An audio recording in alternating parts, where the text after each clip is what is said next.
Let me be your leader. All right, okay, hold on. I give up. I'm Peter, that's Emily. She's in China, and we're giving up, COVID. You've won. You've finally beaten us.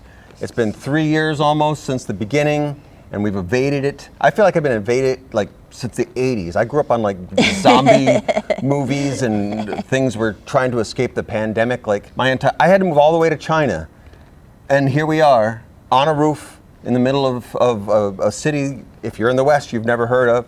You've probably heard of Chongqing if you're from China. But you may have never been here. You may have never been here. And you've never been on this roof. Yeah, I can almost guarantee that. Yes, and we're gonna put up a flag here that says, I give up. I give up COVID. Yeah, so COVID's legal here now. We're not doing lockdowns, none of that. We're free. And it's a little bit confusing because I feel like we've been playing the world's most deadliest game of the floor is lava for the past 3 years. And then we just threw up our hands and said, nah, the floor's not lava. We're fine. Yeah, I don't know what to do with that situation. I've been trained to stay off the floor. Yeah. I've been trained to stay inside. Yeah. And now So we did. Yeah. And then in the meantime, all of our friends went out last weekend and got COVID. In fact, one of our friends said, well, anyone who's anyone got COVID. If you didn't, you're a loser. Now we're unfashionable. It's like we can't win no matter which way we go. We tried so hard. We tried to follow all the rules. We did what we were told. I mean, following the rules is never going to result in fashionability. Yeah, that was our first mistake. Mm-hmm. I mean, the bummer is we were going to have a big comedy show this weekend. The first in a while. Yeah, in a long time because of COVID. Yeah. But unfortunately, the change in legal status, let's say, does not actually change the situational status because 3 out of 5 of the performers have COVID and this one doesn't want COVID. Yeah, I don't want COVID. I thought that was like the goal was so that none of us would get sick. And then the world went out and got sick and we have managed to spend the entire time in China and not get sick.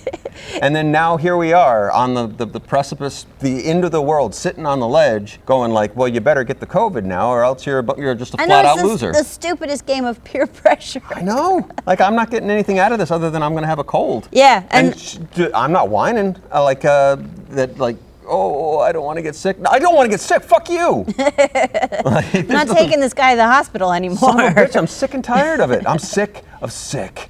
And I have, it's cold up here, so my eye is dripping. Mm-hmm. I'm not crying and I'm not sick, but I could be. Yeah. Well, it is like the contrarian in me is like, I'll show you, I'll never get COVID. Mm-hmm. Yeah, out of spite, the entire freaking world. Yeah. I'm not going to get sick. But I've had to reinvent like, well, how am I going to go to the bar and do comedy sets with a mask on? I need to invent like a mask with a straw. Ooh.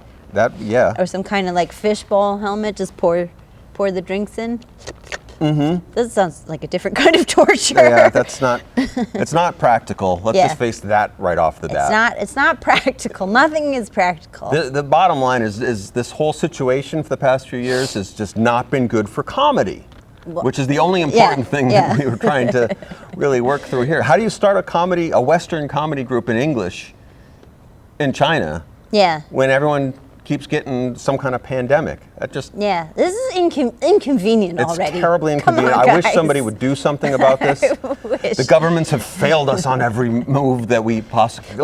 And I mean, like at this point, we're again like the whole world had this happen like 2 years ago when you all said, "Fuck it." The floor's not lava. We're going outside. Mm-hmm. But like I haven't ever seen anyone have COVID. Like my family in the US has, and they all said, oh, it's just like a cold. But our friends who have it here, it does not sound good. Mm. I've heard the phrase motor oil farts used. Yep. You ever heard that? That must be nice. The pain in your bones means it's working. Mm-hmm. Comment below if you've had pains in your bones. And I think maybe our vaccine isn't that good. So that brings up, should we get another vaccine? Yes.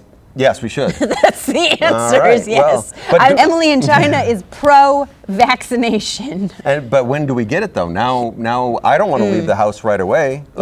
Because let's just give some time. Let's see. We'll give everyone. It's quiet out. Everyone who's going to get it gets 2 weeks to get it and get over it. Develop some additional immunities. And then report back to us. Yeah, I've moved halfway across the world to develop agoraphobia. Yes. That's the upshot. Is we're not really leaving the house. Yeah, I just want to make sure that everything is possible. Like, I'm not going to just go walk out into a pandemic fest of like people running around. Pandemic Fest 2020. Sponsored? Yeah. What year is it? I don't know. I lost track. So we went to the pharmacy today. Oh yeah, because my Chinese tutor was like, you have medicine on hand, right? You should go get medicine. And she taught me. Oh, now I'm blanking on it. 备药, which means to prepare medicine, to have medicine on hand. Do that. And that's what everybody's been thinking. So the pharmacy is sold out. So we have, I do have the apocalypse stockpile of antibiotics from before, but I don't think that'll help. It's a virus, not bacteria, so antibiotics. It's your science lesson for today. Take that. So that's the exciting thing about this situation, is that it's always changing, it's always new, and we don't know from day to day what's going to happen. And that's the fun of it, is you don't know how your life is going to go. Because if humans are good at any two things, it's uncertainty and constant change. It doesn't actually wear on your nerves. It keeps it's not stressful at all. It keeps you sharp. It keeps you on edge. It keeps you strong. Where does this leave us? We relied on people with power to tell us what we should do with our lives. And they, frankly, abused that power. Would you have been happier to have gotten sick a long time ago?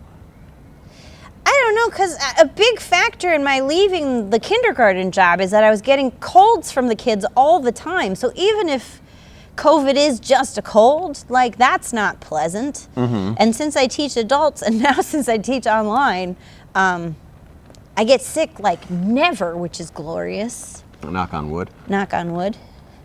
So we've managed, uncertain times ahead. We've managed to stay pretty darn healthy throughout the entire time of COVID. Then to hit the end wall.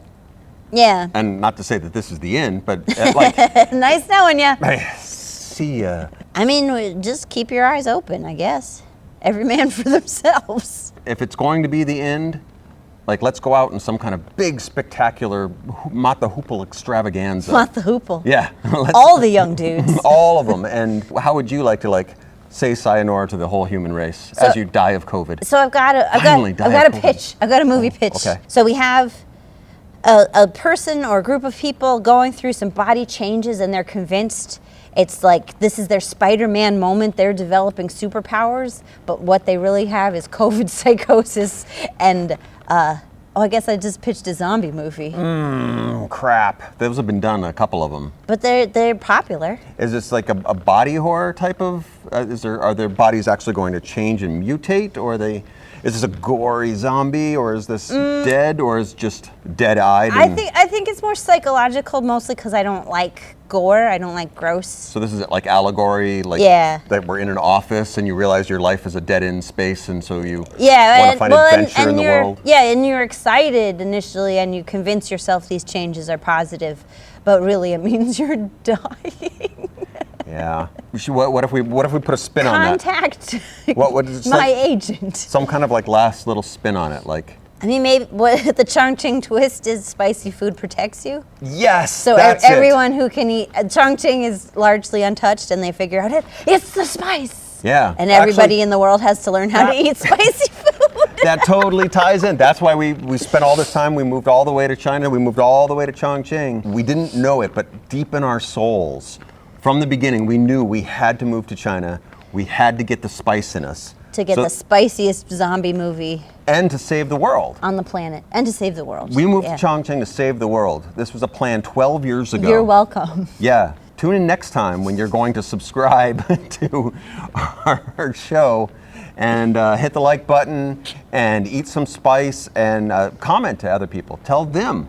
Tell the people. Tell them to come to Chongqing and save your life. Don't come to Chongqing. Don't come to Chongqing. to keep your virus outside. You got a sore throat? Okay, you having a hard time breathing? Are you okay? Are we? Oh!